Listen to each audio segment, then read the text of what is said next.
everyone, it's Bren here. Welcome to this week's garden update, where we're now in the second month of summer here in New South Wales, Australia, and as well as the garden being full of flowers, fruit and vegetables, it's absolutely jam-packed with weeds. And you know, it comes with summertime, doesn't it, with the heat and all this beautiful rain we've received. I am trying to manage them, but at the same time I don't want to get too overwhelmed with all of these unwanted plants. So what I am trying to do is make sure every day I come out here and pick out a few things that are looking good and try and soak it all in while we are in this beautiful fruitful season. So please just sit back for a few minutes and let me show you around.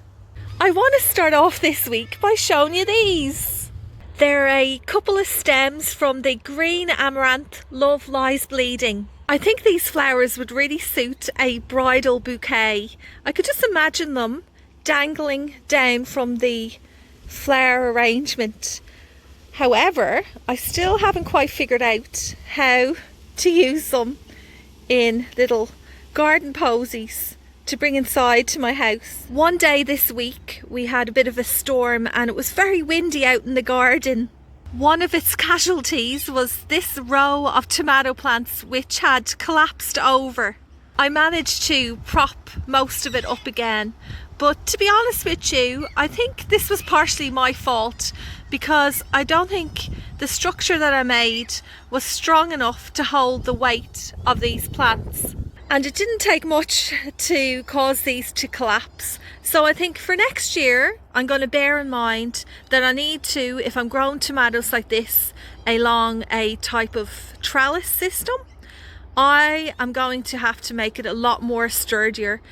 So I think I've learned a bit of a lesson with this. For the meantime, just to get me through the season, I'm going to grab myself a few more of these stakes and add them into this frame for some extra support. I just spotted this beautiful truss in one of the fruit protector bags that I had to remove to show you. It has this amazing transition of ripening from green to fully ready to eat. These are the Sungold tomatoes. They were one of the most expensive seed packets I had purchased last year. As far as I can remember, there was only 5 seeds in the pack and they cost me about $4.50, $5. But I'm telling you, I'm glad I splashed out and wasn't being stingy, because now they are producing like crazy. It was money well spent. Speaking of spending money, I bought myself a tree. Granted, a very small tree. It's a eucalyptus. It may look familiar to some of you because I think a couple of years ago, just as I had started this channel, I purchased one of these exact varieties, which I planted down the back of the garden. However, I ended up killing it, unfortunately.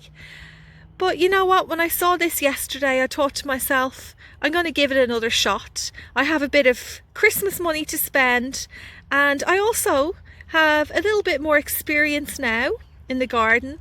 So crossing my fingers, with a bit of luck and some more garden knowledge, I might be able to grow this tree successfully. Everything is rain soaked, including these beautiful cone flowers. It's a perennial and this plant went in about 2 years ago. With perennials, I find the first year or even sometimes the second, the plant doesn't grow all that much. But after a few, like this one in its 3rd year as far as I can remember, it really becomes well established and it produces a lot of flowers. And they're always bigger each year. Like, look at the size of this one compared to my hand. They've got lovely, long, strong stems. I don't know, this one may be at least 50 centimeters and they make a really great cuff flower. During the week, I picked this bunch of straw flowers or paper daisies for drying. All I do is tie a bit of twine to group them together, and then I hang these inside in the sunroom until they completely dry out, and then I'll be able to enjoy them during the winter when there isn't much colour out here. Be able to make a really nice little flower arrangement to put inside the kitchen. I actually need to pick some more of these because I still have quite a lot in a range of colours. These are mostly from that mixed pack that I bought, the tall straw flower mix. Here are the chucks. Hey Snowflake, you love making a little appearance in these weekly updates, don't you girls? And down at the base of those plants I have all of these salvias flowering, which I don't know how I didn't notice before. I think they may have just opened up during the week, because all of a sudden I see these beautiful spikes of bluish purplish flowers on the way to the chicken run area. There's quite a few Bonica eggplants here. These two are still a little bit small, but I do have this large one which is ready to pick. I actually already harvested one during the week. Hey Autumn! And I just roasted it in the oven, scooped out the flesh, added it to some Greek yogurt, and what did I do? I just made a very simple dip that we just had as a snack in the afternoon with some crackers. Over here I have a few capsicums and eggplants.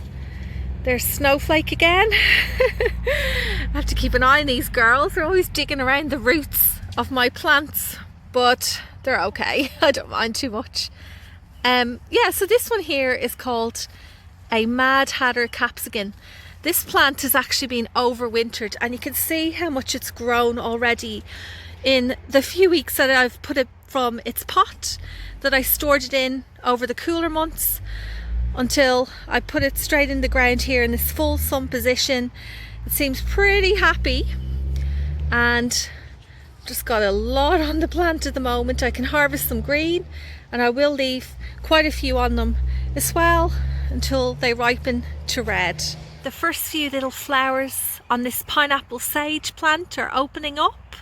The flower spikes on these velvet curtain amaranth plants have started to appear, so you got the main one there on top and a few smaller ones along the stem. I love how, as the weeks go by during summer, when I'm down here working in this part of the garden, I can see less and less of our house. You can just see a little part of the roof there and the window. And that's because all the plants are filling in so nicely, flowering and greening up, and it's just not so clear anymore. At the very back of the property, where I have 12 different varieties of tomato plants, I've been continuing every couple of days to come out here, prune its foliage, tie it up, giving it support, and then wherever I see new fruit appear, like look at these ones, these are the Berkeley Tie-Dye. Oh, like look there, for example, I didn't notice that one, so I'll come out here now probably tomorrow and put the fruit protector bags on these little guys. Over here, where I have two of my massive compost piles, one of them is absolutely covered in nasturtium plants, and I haven't had the heart to pull them out yet, so I've kind of been leaving them here, which is pretty, I wouldn't say bad, but it's not ideal. I mean, I should be, you know, churning my compost, which I haven't been. I've just been stacking it up, but it will eventually break down, not to worry.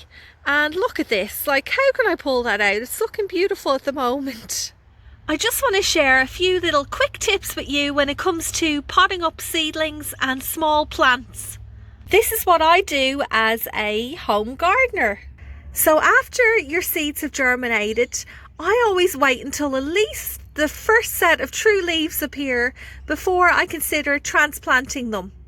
The first leaves that you see when a seed germinates are called the cotyledon. They're not actually true leaves, they are part of the seed. It's a little bit tricky for me to show you because it's so close up, but this leaf here and the one opposite is actually the true leaf. That is when you know that you can begin to think about whether you want to transplant them or not. You can wait until they get a bit bigger, depending on the variety of plant. Some, they recommend that you do wait longer, and others are perfectly fine to dig up at this stage. Be very gentle when you're removing your seedlings. Remember, they're very delicate and can easily be damaged. I tend to hold them by their leaves, like I am here, when I transfer them. I find the leaves are better because if you hold them by the stem, you may accidentally crush it without even realising. And once the stem is crushed, I don't think your seedling has much hope at all. When it comes to larger plants like this heartleaf flame pea, I've just removed its pot, and you can see there that it has a lovely healthy root system which has made its way to the outside of the potting mix. I'd be potting this on now and letting those roots spread into the potting mix of a slightly larger container. A really important stage that I learned off a wise gardener a few years ago is before you place this into its new pot, soak the entire root ball in a bucket of water. Even better if you add some seaweed solution into it, and you wait until the bubbles on the top of the water surface stop. That means that there's no more air pockets left inside this root ball, and that will just really help give it a super start and help it establish really well in its new container. Beside this Tuscany dahlia plant, I forgot to show you this last week. Guess what this is the foliage of? It is the cucamelons. They are back and they are taking off like they did last year in this section, covering this fence. Let me see if I can find one. They're really tiny at the moment. They're just some flower buds. But look at this one. It has a little mini cucamelon on it. Should maybe triple or quadruple in size, and then it will be ready to pick.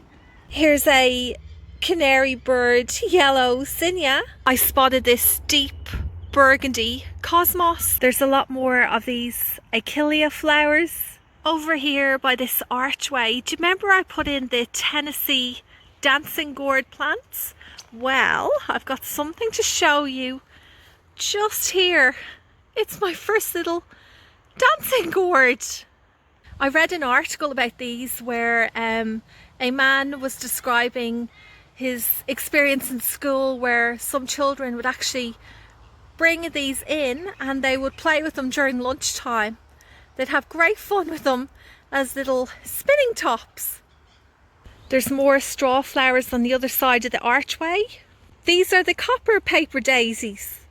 I'm back over at the Shasta daisies, which I want to include again in this week's update because they're looking so lovely, and I just don't know how much longer they're going to last for, so trying to make the most of them.